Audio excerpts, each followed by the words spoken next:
Assalamu alaikum dostlar, davullar sağlam işlep mi? Orazanınızdan kabul olsun.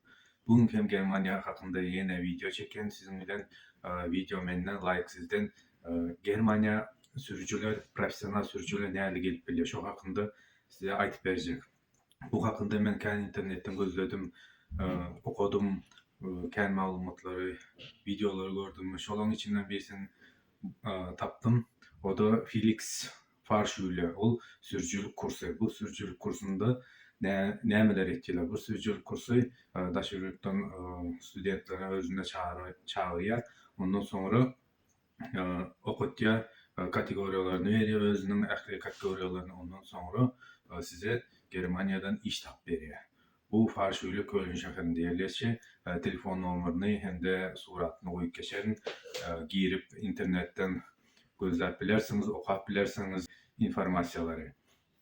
Ondan başka da bu farşuyla size ne mümkünçilikler veriyor. Bu farşuyla size приглашение üretiyor. Önünüzden çıkıvalli kvartira yerleştiriyor. Ondan sonra sizi kursa başlatıyor. B kategori alın, D kategori triyada avtobus haysı olsa birini saylanmalı. Ondan sonra Avrupa'da problemi olan kod 95 alınıyor. Kod 95 takımında. O kod 95 takımında alan son Avrupa'nın ahli yerinde işlep biliyorsunuz sürücü olup. Ondan sonra sizi kod 95 almak için B1 derecesinde dil bilmeniz gerek. B1 sertifikatınız olmalı.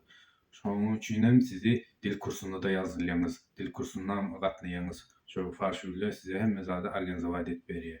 Ondan başka da şu kursları kutorayançanız vaatlayınca size iş hem tap veriyorlar. İşe de yerleştiriyorlar. Siz işleyiniz hem okuyanız hem dil kursa gitken ahlisi bir vakıtta devam ediyor size.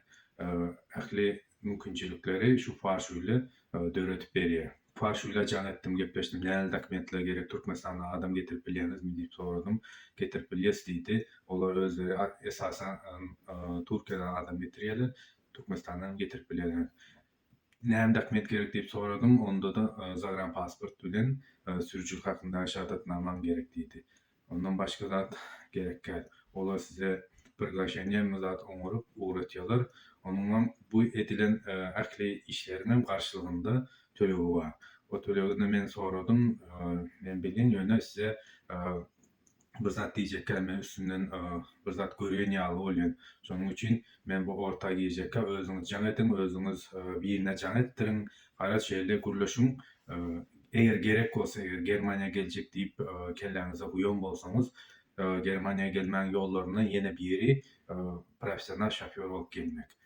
Ondan başka da Avrupa yurtlarında ön bolan bolsaňyz, eger sürücülük kursuna alan bolsaňyz, elinizde kod 95'iňiz bar bolsa, internetten özüňize iş gözläp, şu kod 95'iňizi görkezip, mende şuňa sürücülük hakynda şahadatnamam bar, Awropanyň hemem kod 95'im bar diýseňiz, sizi derrep işe alýarlar eger şu şeýle dokumentiniz bar bolsa. Germaniýada bir işe girmek için elinizde dokument bolmaly. Eger dokument bolmasa kıyın bärde işe başlamak, işe girmek. Bular diňe dokumente seretýär birinji ölçüt, ondan sonra sana iş vermäni pikir etýärler. Birinji ölçüt dokument gerek.